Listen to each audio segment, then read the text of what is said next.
Hi, my name is Tiffany Williams Jenkins. My business is Exquisite Catering and Events, now known as Exquisite Catering Co. We're a full service catering company. We specialize in international cuisine. We cater breakfast, lunch, dinner, and small bites, which is our most popular menu for socials and gatherings. Catering everything from 2 people for a private dinner up to 1,000 people for a gala. And in addition to our catering company, we also have a licensed shared kitchen that we just announced on the south side of Chicago. I started Exquisite Catering Events to bring something nice to the south side of Chicago. I've been in the industry for about 24 years and I've worked in everywhere from fast casual to fine dining, often finding myself on the north side, in Highland Park, Northbrook, areas north. Nice, big, large houses, nice parties, almost unlimited budgets. And I wanted to find out why could we have these type of events on the south side? Why wasn't I seeing anything like this? From the neighborhoods I was from. So the company was started to bring something high end to our neighborhoods, bring nice elements to our neighborhoods, and I wanted to be budget friendly, which was what I started with. The idea was to be everything but what they thought a typical black caterer was at that time. We were on time. We had amazing food. We have excellent service. So the idea to make something exquisite um, and again high end was why I started Exquisite Catering and Events. And my faith in God is everything. I don't know how people have a business and don't have faith in God because it would drive you crazy. The ups, the downs, roller coasters, the can I pay payrolls, the can I pay myself, the can I pay the bills. Honestly, if I didn't have faith. I don't think I've done this far in my business. Everything that I'm doing right now is driven by faith. So my business is toned as a kingdom building business. So building what the kingdom of heaven looks like here on earth. Through love, through hope, through faith, making sure people understand how to be good stewards of what they receive. And even me just being a good steward of everything that I have so far, the kitchen, the people, being a good steward of God's people, I think is the most important part of it. So in order to do that, I have to be in my word. I have to be in prayer. I have to be in communion with the Holy Spirit. I have to have a relationship in order to steward those things properly. So faith is everything when it comes to my business and my walk in this life.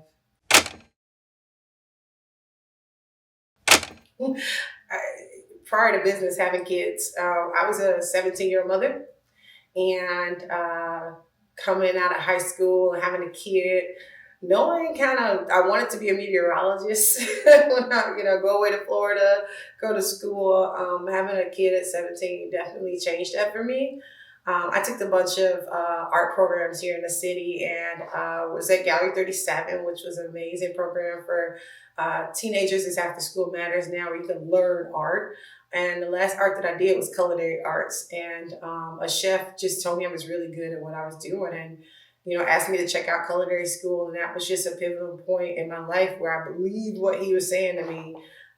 Was a great mentor, and I checked out culinary school, and I've been doing this ever since as a career. I never thought that I'd be cooking, that I'd be a chef, that I get to go to some of the places I get to go to. But having my son so early and then getting married early, having kids, it definitely took a different tone of what life looked like for me in my 20s, and just was focused on moving forward since then. That's crazy. I would have been able to answer this a couple of years ago, but now I'm kind of like, God, where do you want it to go? Honestly. I know that the work that we do is supposed to impact the community, right? Hence the shared kitchen. So the shared kitchen is to have space and resources for small businesses to be able to start up legitimately, coming off of just the hustle in their own space, but to be able to get large contracts. I've been blessed to go to some spaces that I never thought I'd be able to go to, traveling on tour, working all across Europe. And I said, well, what does that look like for people in my community to go to those spaces? So my mission has become bigger. Like, how do I get people resources? How do I get them access? How do I get them into the networks that I've been able to get into to get them to go to those spaces? I work with young boys in Inglewood, the Crushers Club, and I teach them hospitality and workforce development. So they actually get to come to the kitchen, or we go to them. We teach them cooking classes. But more than that, I give them opportunities to work with the other small businesses. They get certifications in sanitation and allergen training. So when they work with these small food businesses, they understand how to show up. Leadership is so important for me to teach them as well, showing up, being on time, communicating. So these young boys essentially now get jobs with these businesses. It's a whole ecosystem that we created through this kitchen where these small businesses get legitimate, right? Small Black businesses get legitimate. They get a workforce internal, and they don't have to pay these boys because the club pays them. So now we are doing something good for our community, keeping these kids off the street, providing them jobs, getting small businesses better cash flow by having free labor, and we train them. So pivotal point was when God told me that was the assignment. Yeah, so we recently, upcoming events, we just really announced it. The Share Kitchen is ready to go, open, now accepting applications. We're going to have some workshops at the Share Kitchen. We do our own training as far as sanitation manager's license internal. So we're trained to teach that and give people their 5-year license so they can get their license with the city. But the workshops are going to be like basically focused on don't listen to the BS. So like everybody's like, oh, what do I do to get the license? How do I do this? How do I do that? It's telling me to do this. I Google search that. It's like, no. This is what you do.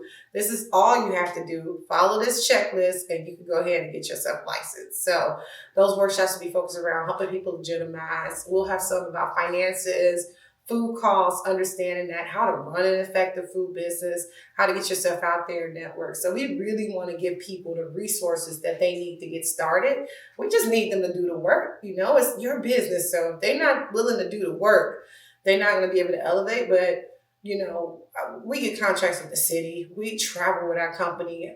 If you want to grow your company as a food business, and want to have possibility to do those type of things, it's literally step by step. And I'm not saying it's easy, it's work, but if you want to do it and you love to do it, let's get it done. So tips for people trying to get into the food business. There are so many different avenues that you can go into, right?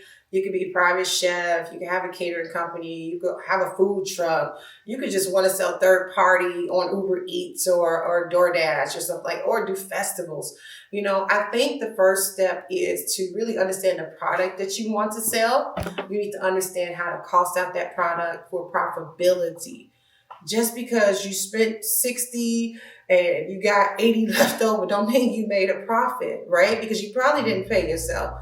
So I really want to teach people how to do that. How do you pay yourself, right?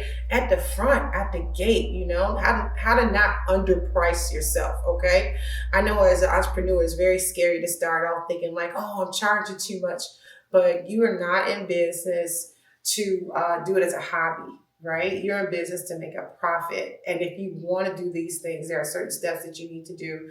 And you need to continue to educate yourself. I think that's something that really helps me. Again, I love education. So I continue to educate myself, not only in this industry, but in other industries to help me grow and scale.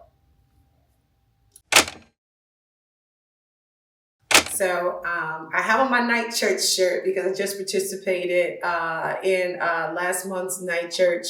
Really exciting. So night church basically focuses on having church in what we consider high crime neighborhoods, right?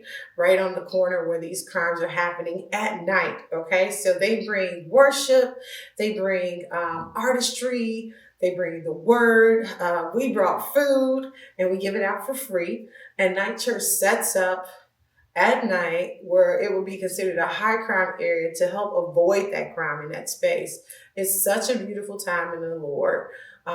You get the fellowship with people who are living in those spaces, who are desiring to get to know God, or maybe even heard of anybody accessing them to God. But Again, it was just a blessing to be a part of it. I love what Scott is doing with Night Church. We used to do something similar in Inglewood called Friday Night Lights. And again, going to just like high crime areas, without fear, because we got the Lord on our side. So there's no reason to fear when we go to these spaces, but just spread God's word. It's such a beautiful space. They do it every other Saturday. And I know they want to expand. So even if you're not able to go down there physically, they do have a nonprofit that you can support financially so they can continue to do this. But if you want to do some physical work, they got volunteer hours where you can go in and do some work with them and come out and do some worship. I'm hoping to do more. We hope to keep having food for that space and just being a good part of that growth in the community.